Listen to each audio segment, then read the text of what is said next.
अस्सलाम वालेकुम, मैं हूँ फजल सज्जाद। DGISPR ने एक बार फिर से ये ऐलान किया है, स्टेटमेंट दी है कि फ़ौज को इन्वॉल्व ना किया जाए। जो भी पॉलिटिकल पार्टीज़ कर रही हैं, जो भी पॉलिटिकल हालात हैं मुल्क में, उसके अंदर फ़ौज को इन्वॉल्व ना किया जाए किसी भी डायरेक्ट इनडायरेक्ट तरीके से।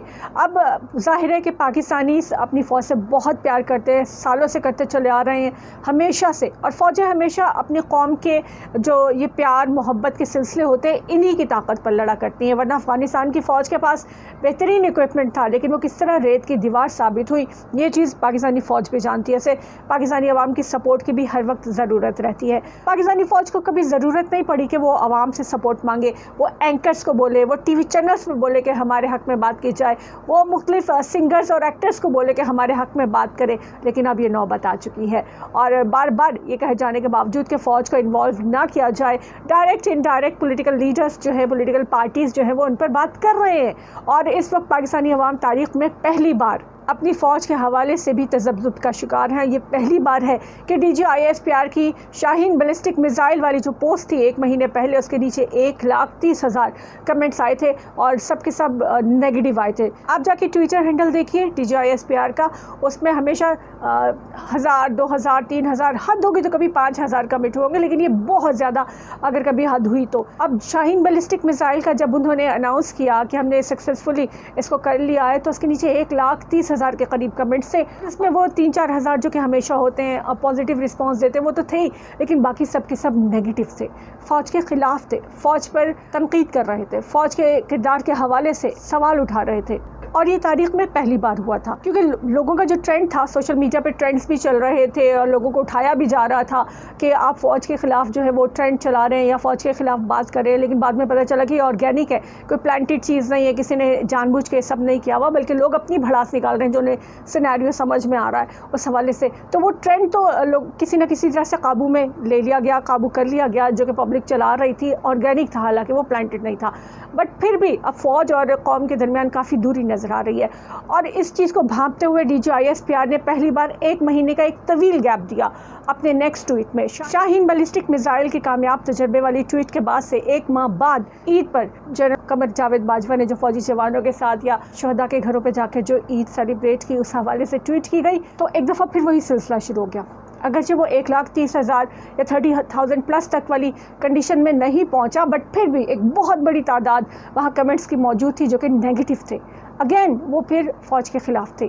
1 महीने के गैप के बाद भी सिचुएशन ऑलमोस्ट वैसी ही थी, जबकि बहुत कुछ कंट्रोल किया जा रहा था। टीवी चैनल्स को बार बार कहा जा रहा था, एंकर्स को कहा जा रहा था, सिंगर्स को, हर जगह ये बार बार कहा जा रहा था कि फ़ौज के लिए जो है आप बात करें, फ़ौज का पॉजिटिव इमेज आप बिल्डअप करने की कोशिश करें। इवन सरकारी लोगों ने, अब आप खुद सोचिए कि एक नौबत कहाँ पहुँची कि वर्किंग डे में इस्लामाबाद के सरकारी मुलाजमीन जो है फ़ौज के हक़ में एक रैली निकाल रहे हैं, प्ले कार्ड्स उन्होंने उठाए हैं, पाक फ़ौज जिंदाबाद, सब नारे लगा रहे हैं, लेकिन एक वर्किंग डे में, यानी ये it was also pre planned आप कह सकते हैं ना, क्योंकि वर्किंग डे में सरकारी मुलाजमीन अपने दफातर छोड़कर मुख्तलिफ ऑफिस से आकर वो ये रैली निकाल रहे हैं, तो ऑब्वियसली किसी के कहने पर ही कर रहे थे। सो ये तो एक पार्ट है। दूसरी जानिब पॉलिटिकल पार्टीज़ क्या कर रही है। अब पब्लिक ओपिनियन जो है इस हवाले से ये है कि DGISPR आकर कहते हैं कि फ़ौज इन्वॉल्व ना किया जाए, फ़ौज गैर सियासी है, लेकिन इस हुकूमत के बनते ही DGISPR ने अपनी प्रेस कॉन्फ्रेंस में जब ये कहा था कि फ़ौज को इन्वॉल्व ना किया जाए, फ़ौज गैर सियासी है, तो वहाँ पे ये ज़रूर बताना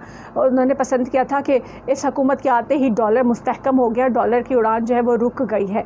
ये एक सियासी बात थी, लोगों ने इसको पॉइंट आउट किया।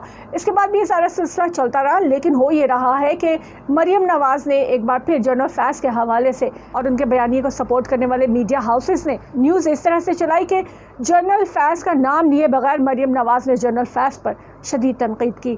अब ये किस तरह से हो सकता है कि मरियम नवाज़ ने तो जनरल फैज़ का नाम नहीं लिया, बेफैज़ होने के बाद से, और इस तरह से करके इशारों किरायों में जनरल फैज़ पर तनकीद की थी। माजी में हालांकि नवाज़ शरीफ मरियम नवाज़ जनरल्स के नाम ले लेकर भी तनकीद करते रहे, उन्हें तब भी फ़ौज की जानिब से कुछ नहीं कहा गया। उस वक्त भी किसी वज़ीर दाखिला ने उन्हें कुछ नहीं कहा। उस वक्त भी फ़ौज की जानिब से FIA को नहीं कहा गया कि इन लोगों को भी उठाया जाए या इन लोगों को भी मना किया जाए या इन लोगों को भी जेल में डाला जाए इस बात पर। और यही वजह है कि मरियम नवाज़ जब जी चाहता है यही सब करती रहती हैं। जनरल फैज़ के नाम का खूब ढंढोरा पीटा, और हम सब जानते हैं, अब ये कोई ढकी छुपी बात नहीं कि ये मीडिया हाउसेस मरियम नवाज़ के व्हाट्सएप पर चलते हैं, यानी व्हाट्सएप ग्रुप के जिसमें वो इंस्ट्रक्शन دیتی ہیں اور اس کے بعد وہ سب چیزوں کو فالو کیا جاتا ہے. تو یہ جنرل فیض کا نام لیے بغیر ڈیفینیٹلی مریم نواز ہی کی جانب سے کہا گیا تھا اور یہ نام لے بھی لیا گیا, نام لیے بغیر کی نیوز بھی چلا دی گئی.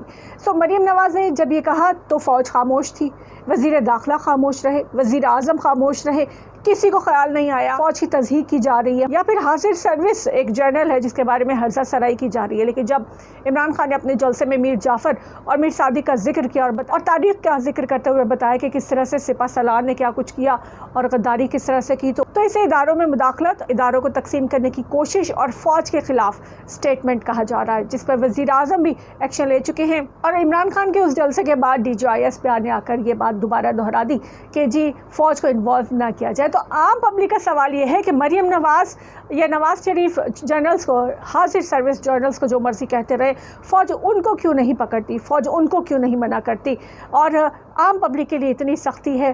عمران خان اگر جلسے میں کوئی ایسی ہسٹوریکل بات بتاتے ہیں جن کا تعلق میر جعفر اور میر صادق سے ہوتا ہے یا سپہ سالار کی کوئی کہانی ہوتی ہے, تو اس پر DGISPR کو آ کر پھر کہنا پڑتا ہے کہ فوج کو انوالو نہ کیا جائے. آخر یہ کیا چکر ہے؟ فوج نے کچھ خاص لوگوں کو اتنی کھلی چھوٹ کیوں دے رکھی ہے اور ان کے لیے سزا کیوں نہیں ہے, ان کی زبان بندی کیوں نہیں ہے؟ سوال تو اب لوگ یہ بھی کریں کہ کیا ان جرنلز کی کوئی ویڈیوز ہیں مریم نواز کے پاس جو ان کو منع نہیں کیا جاتا؟ کیا یہ ان سے خوف کھاتے ہیں کہ ان کی بھی کوئی ویڈیوز لیک کر دی جائیں گی, کوئی آڈیو لیک ہو جائے گی, یا اس قسم کی کوئی بات ہے؟ NRO دے کر گالیاں کھا کر فوج, ایک عام کانسیپٹ ہے لوگوں کا, فوج جو ہے وہ اس حد تک پہنچ گئی ہے کہ مریم نواز یا نواز شریف انہیں جو بھی کہیں اور دوسری جانب چیری بلاسم یعنی شہباز شریف صاحب جا کر ان کے تلوے چاٹ لے, بھوت چاٹ لے, تو وہ بیلنس ہو جاتی ہے ساری بات. لیکن عام پبلک کو اجازت نہیں ہے, بہت سے رولز ریگولیشن بنا دی گئے. تو عام پبلک کا سوال یہ ہے کہ فوج جو ہے یہ دو قومی نظریہ کیوں اپنائے ہوئے؟ مریم نواز جو مرضی کہتی رہے حاضر سروس فوجیوں کو یا فوج کے ادارے کو, اس پر پابندی کیوں نہیں ہے؟ اور عمران خان کی سٹیٹمنٹ کے بعد DGISPR کو یہ کہنے کی ضرورت کیوں پیش آئی؟ فوج یہ دوہرا معیار کیوں اپنائے ہوئے ہے؟ کیوں ایک سائڈ کو سپورٹ کرتی ہے؟ کیوں ایک خاتون جو دل کرتا ہے اس کا وہ فوج کے بارے میں یا حاضر سروس جرنلز کے بارے میں بات کرتی ہے تو اسے کھلی چھوٹ ہوتی ہے, اسے پکڑنے والا, اس کی زبان بندی کرنے والا کوئی نہیں ہوتا.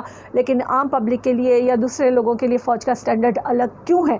اب یہ عوام پوچھ رہی ہے, اور سالوں بعد یہ سچویشن آئی ہے. اپنی فوج سے ہم پیار کرتے ہیں, گلا شکوہ بھی اپنوں سے ہی ہوتا ہے, فوج سے لوگوں کو گلا شکوہ پیدا ہو چکا ہے, یہ بھی ایک گراؤنڈ ریالٹی ہے. لیکن اس طرح سے آپ لوگوں کو دبا نہیں سکتے. اور پھر آپ کے سامنے ایگزامپل ہو کہ ایک خاتون یا اس کا باپ جو ہے وہ, اور جو سند یافتہ مجرم ہے اس ملک کی عدالتوں کی جانب سے انہیں مجرم قرار دیا گیا ہے, انہیں چور قرار دیا گیا ہے, انہیں کرپٹ قرار دیا گیا ہے, اس کے باوجود وہ فوج پر یا فوجیوں پر تنقید کرتے ہیں.